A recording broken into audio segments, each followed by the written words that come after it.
ये फरमाइएगा सर, ये वजूहात क्या हैं और गवर्नमेंट का ख्याल ये है कि आप जिम्मेदार हैं इन हादसों के। अगर आपने अपने वक्त में काम किया होता तो आज रेलवे यहां ना होता। बिस्मिल्लाहिर्रहमानिर्रहीम। और कायरा साहब को भी सलाम, मैं उनकी आवाज सुन रहा था। मैं जावेद चौधरी साहब, आज प्रेस कॉन्फ्रेंस मैंने नहीं करनी थी। मैंने कभी किसी भी हादसे पे वजीर से इस्तीफा नहीं मांगा। ये मेरा इस्तीफा मांगते रहते थे क्योंकि मैं इस काम और इस अमल में से गुजरा हूँ 5 साल और मैंने इसकी तय को टच किया था। मुझे इसकी गहराई का और इसकी कठिनाई का अंदाजा है। और ये जो वाकया हुआ है, ये हुआ टंडो आदम रोड़ी खानपुर सेक्शन पे जो 456 किलोमीटर लंबा है।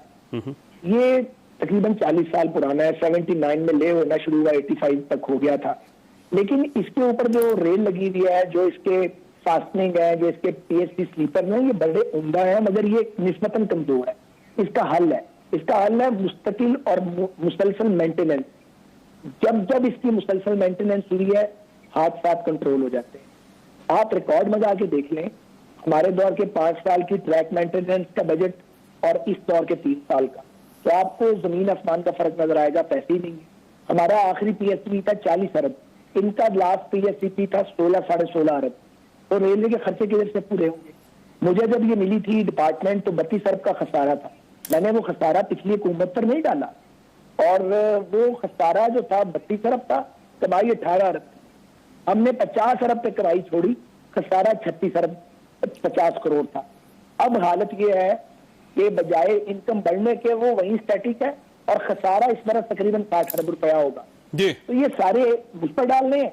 जो चीनी लोग को 63 बलोर साहब ने वो कॉन्ट्रैक्ट किया था, हमने उसका मेंटेनेंस कॉन्ट्रैक्ट किया, वो मेंटेनेंस कॉन्ट्रैक्ट ओवर हो चुका है। Spare 18 locomotive. अच्छा वैसे कैसे ये फरमाइए, जो ML1 है इसका क्रेडिट शेख रशीद साहब मुसलसल ले रहे थे और खासा उन्होंने इसके ऊपर बात भी की। इसकी बेसिकली ये है कि स्टैंड कहां पे करता था और स्टैंड कहां पे करता है इस वक्त? ये गुजारिश है कि ML1 तो वो लाइन है जो पेशावर से कराची तक है, वो ML1 कहलाती है डे 1 से। उसका नाम ना शेख रशीद ने रखा ना मैंने रखा, वो तो पहले से था। जो CPEC का प्रोजेक्ट आया उसका रशीद शेख से क्या लेना देना, क्योंकि उसका फ्रेमवर्क एग्रीमेंट हमारे दौर में साइन हुआ, उसका PC1 हमने अप्रूव करवाया, उसका प्रीलिमिनरी डिजाइन चाइनीज ने बनाया और पाकिस्तान रेलवे ने हमारे दौर में अपने वसाइल से उसके पैसे पे किए। एक कंपनी है बड़ी रिनाउंड मॉट मैकडोनल्ड, वो सारे जो लीगल ड्यू डिलीजेंस उसके जरिए सेलेक्ट हुई फॉर थर्ड पार्टी वैलिडेशन। अब काम शुरू होना था, आपने काम शुरू नहीं किया और वो जो SPV हम बना गए थे आपने वो तोड़ दिया और रेलवे के जो अफसर मुलाजम इस वक्त काम करते हैं उनको दे दिया, वो ओवरलोडेड है।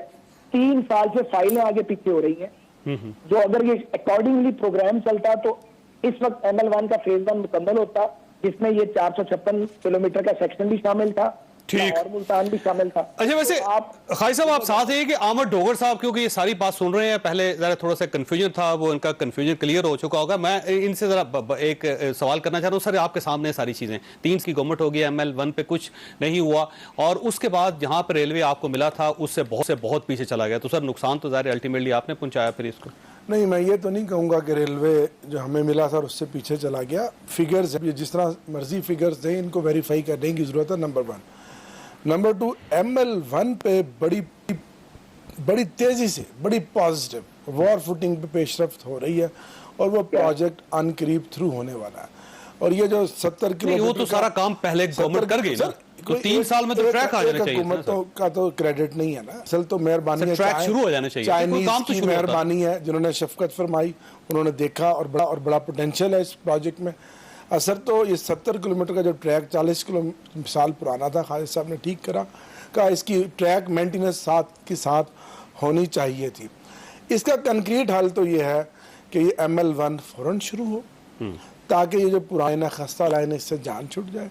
वो बड़ा state of the art design है, उसमें फ्लाईओवर है, ये जो हादसे रेलवे क्रॉसिंग होते हैं वो खत्म हो जाएंगे, फास्ट वो तो करना चाहिए ना, वॉर फुटिंग पे करें आप, दिन रात काम करें। ऐसा कुछ कह रहे हैं आप? तकरीबन हर हफ्ते प्राइम मिनिस्टर CPEC की और ML1 की मीटिंग लेते हैं। जी खाई साहब क्या कह रहे हैं आप? कायरा साहब और आमिर साहब दोनों मौजूद हैं यहाँ पे? जी कायरा साहब भी हैं और डागुर साहब भी हैं जी, और जुबैर साहब भी। दोनों का बड़ा सब दोस्तों ने जुबैर साहब का रिगार्ड करता हूँ। ये बड़े बेहतर लोग हैं, बल्कि बहुत आला लोग हैं। मैं इन दोस्तों की खिदमत में ये बड़ी खुल के बात बताना चाहता हूँ, रिकॉर्ड का हिस्सा बन जाएगी। ये कोई गारंटी नहीं है कि ML1 पे CPEC का पैसा चाइनीज देंगे, ये लिख लीजिए बात। क्यों? कि अगर तो वो 8-10 साल का ग्रेस टाइम देते हैं, उनका मार्कअप 2% से नीचे होता है और उसका रीपेमेंट प्लान 40 ईयर्स के करीब होता है, 35 से 40 पर, फिर वो लोन लेना है, वरना वो लोन नहीं लेना, आप उसे नहीं दे सकेंगे।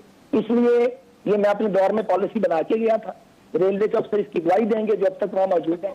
इसलिए एक मिनट जावेद साहब, जी इसलिए मुतबादल प्लान रखें कि अगर CPAC में ML1 का पैसा ना आया, जिसके चांसेस अब 60-40 हो गए हैं, तो हमने रेलवे को कैसे चलाना है, उसका कोई प्लान नहीं है, ये कह रहा हूं।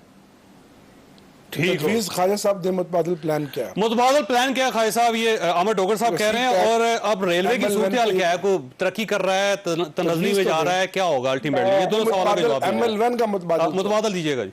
आमिर डोगर साहब सुन रहे हैं और शेख रशीद साहब को कहें कि इसकी तरदीद करें और सवाती साहब नहीं करें। अच्छा, रशीद साहब सुन लें, वो नहीं करें। इन दोनों गुजरा को बारी बारी, और शेख रशीद साहब से तो मेरा कोई लेना देना भी नहीं था, लेकिन जब हम स्टैंडिंग कमेटी की मीटिंग में मिले तो मैंने उनको कहा था, मैंने उन्हें कहा था कि ये इसको आप निजाम को चलाएं, ये चल सकता है। मुझे कहने लगे यार सारे चोर, मैंने कहा सारे चोर कभी नहीं होते, एक से एक अच्छा आदमी मौजूद है, अच्छे लोगों की सिलेक्शन करें और हिम्मत के साथ काम करें, आप निकल जाए। उन्होंने तो सुनी नहीं। सवाती साहब के बारे में मेरी राय यह है कि वो 5 महीने हुए हैं, वो एफर्ट कर रहे हैं, लेकिन उस एफर्ट का अभी तक कोई नतीजा बरामद नहीं हुआ। मैं बदयांती से बात नहीं कर रहा, मैं बिल्कुल दिल से बात कर रहा हूं। और अगर हुकूमत की नीयत हो कि रेलवे चले तो रेलवे चल सकती है, लेकिन निजाम तराशी से नहीं चलेगी, बल्कि मशवरा करके चलेगी। मशवरा करने के लिए हुकूमत तैयार ही नहीं। और आप गवर्नमेंट के साथ बैठ के मशवरे देने के लिए तैयार हैं इस मामले में? सर मेरा तो शदीद इख्तलाफ है इस हुकूमत के साथ, लेकिन रेलवे के साथ तो इख्तलाफ नहीं ना है। रेलवे के साथ तो किसी का इख्तलाफ नहीं है। वो डूबेगी तो पाकिस्तान का अदारा डूबेगा, ये बंद हो जानी है अल्लाह ना करे 2-3 साल में। अगर ये हालात रहे, उसे बचाना नहीं है, कैसे बचाना है उससे सोचना पड़ेगा। तो स्टैंडिंग कमेटी मौजूदा रेलवे की, सेनेट की और कौमी असेंबली की, वो अपने इजलास बुलाए ना और वहां पे खुल के बातें की जाए, रास्ता निकाले, रास्ता निकल आएगा। बड़ी अच्छी तजवीज़ ख्वाजा साद रफीक साहब की थी, और मैं हमेशा इनकी इस पॉजिटिव सोच को एक्नॉलेज करता हूँ।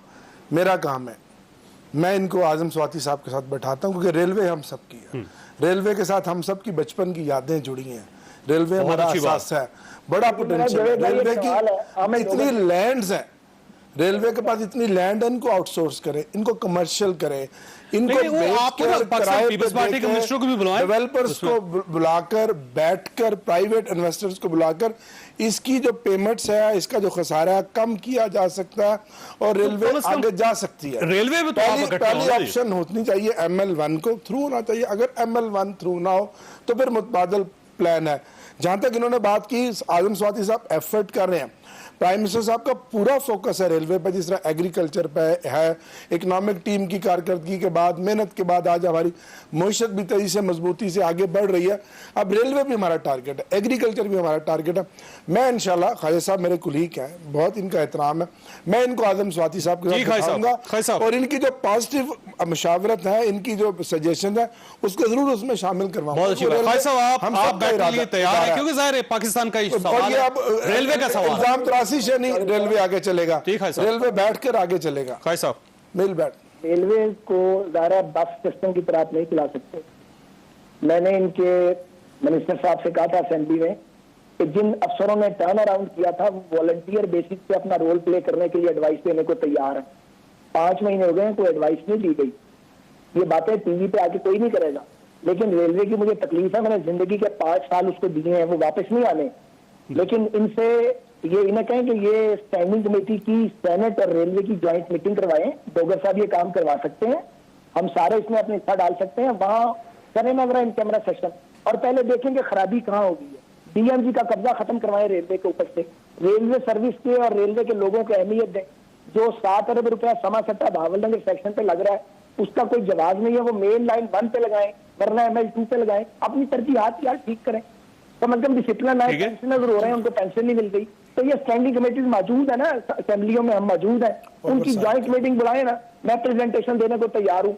बिल्कुल पॉलिटिकल नहीं होगी, खालिस्तान प्रोफेशनल की। बहुत अच्छी बात है वैसे डोगर साहब, मैं सेकंड करता हूँ, एक्सेप्टेबल है, मैं इनके ऑफर को कबूल करता हूँ। बहुत अच्छा। मेरा काम है कन्वीन करवाना स्टैंडिंग कमेटी सेनेट और नेशनल असेंबली को इकट्ठे ज्वाइंट करा के इन कैमरा सेशन करके इनको बुलाएंगे। आदम स्वाति साहब, नवीद कमर साहब को बुलाएं। नवीद कमर साहब को बहुत तजर्बा है, वो मेरे चेयरमैन थे स्टैंडिंग कमेटी। जो भी पार्लियामेंटेरियन है उन सबको बुलाएंगे, बैठाएंगे। जो रेलवे से रिलेटेड लोग हैं उनको बुलाएं ना, वो आपको बताएं ठीक है। रिजॉल्व किया उसका। बहुत अच्छी बात है और उम्मीद है कि ये मीटिंग कम से कम जरूर हो जाएगी। अपोजिशन गवर्नमेंट इकट्ठी बैठ के कम से कम रेलवे का मसला हल कर सकती है। खालिद साहब, ये बहुत अच्छी बात है। आखिरी बात, सॉरी साहब, आखिरी बात यह है कि रेलवे को 40 अरब का पीएसपी था जब मेरा आखिरी साल था, अब 16-17 अरब का है। उसको फंड तो दें यार, उसके पास पैसे नहीं है, मेंटेनेंस किधर से करेगी और तरक्याती अखराजात कहां से खर्च करेगी? अगर फोकस होता तो कट लगता उसके फंड पे यार। आपने 60% फंड काट दिए उसके मेंटेनेंस के, डेवलपमेंट के। तो ठीक हो, बातें करने वाली।